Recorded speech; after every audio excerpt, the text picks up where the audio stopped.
નમસ્તે મિત્રો, સ્વાગત છે તમારું મારા આજના નવા વિડીયોમાં. મિત્રો, અત્યારે ઉપવાસ ચાલી રહ્યા છે, તો ઉપવાસ માટે આજે સ્પેશિયલ વાનગી બનાવીશું. તો એના માટે આપણે બટેકા 2 લીધા છે, એના લચ્છા કરી લીધા છે. તો આપણે આનું શાક બનાવીશું. અને 1 વાટકી મોરૈયો લીધો છે, તો આની આપણે જીરાવાળી ખીચડી બનાવીશું. તો સૌથી પહેલાં તો આપણે મોરૈયાની ખીચડી મૂકી દઈશું. મિત્રો, સૌ પહેલાં આપણે મોરૈયાની ખીચડી મૂકવા માટે વાસણમાં તેલ મૂકી દઈશું.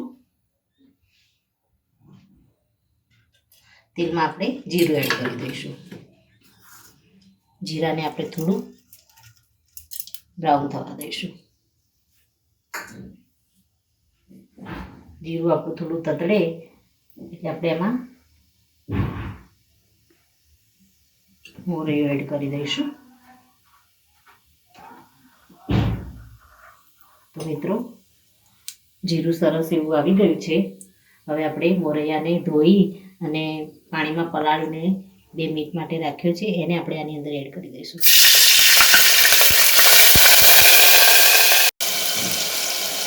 મિત્રો, આપણે આમાં થોડું મીઠું એડ કરી દઈશું. વરાળી મીઠું આપણે એડ કરીશું.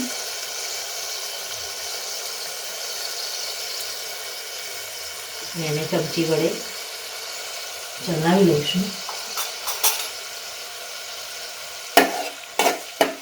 અને એમાં જરૂર પૂરતું આપણે પાણી એડ કરી દઈશું.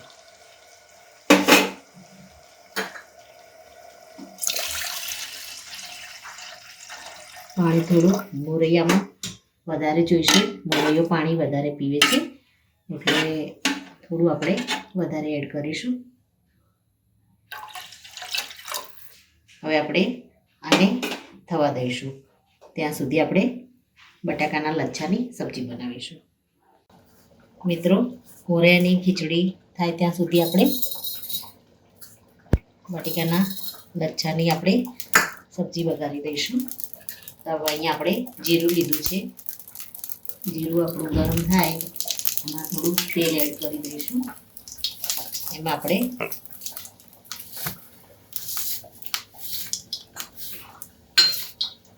થોડો લીમડો એડ કરી દઈશું. એમાં આપણે આદુ, મરચાં અને આખા ધાણાને વાટીને રાખ્યા છે, એને એડ કરી દઈશું.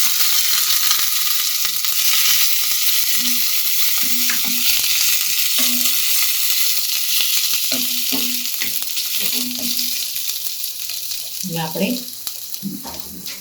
વરાળી મીઠું એડ કરી દઈશું.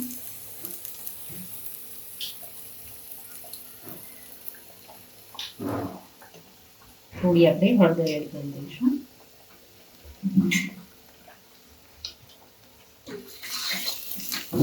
હવે આપણે બટેકાના જે આપણે લચ્છા કરીને રાખ્યા છે, એને આપણે આની અંદર એડ કરી દઈશું અને આને ચલાવી લઈશું.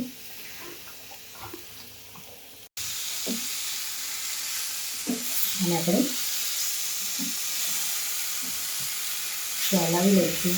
અને જરૂર પૂરતું આપણે આમાં પાણી એડ કરી અને ઢાંકી અને આપણે શાકને કૂક થવા દઈશું.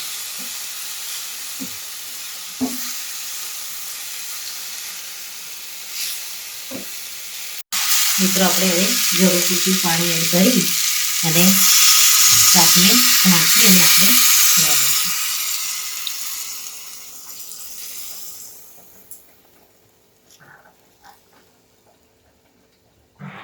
શાકને ચેક કરી દઈશું.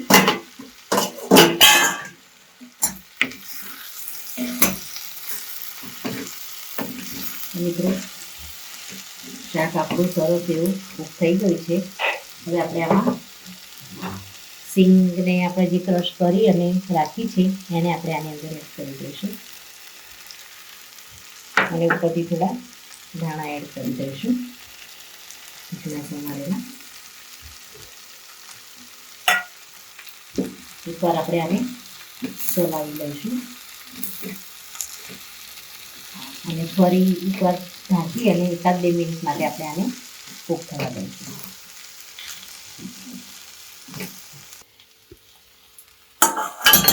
મિત્રો, શાક બની અને રેડી થઈ ગયું છે. ગેસને આપણે બંધ કરી દઈશું અને આને આપણે હવે સર્વ કરી દઈશું. મિત્રો, રેડી છે ઉપવાસમાં લઈ શકાય એવી ફરાળી જીરાવાળી મોરૈયાની ખીચડી અને બટાકાનું લચ્છેદાર શાક. તો મિત્રો, તમે પણ ઉપવાસમાં આ રીતે ઘરે જરૂરથી બનાવો.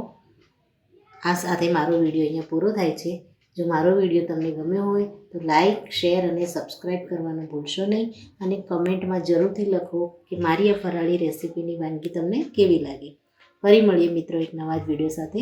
ત્યાં સુધી આવજો. Thank you.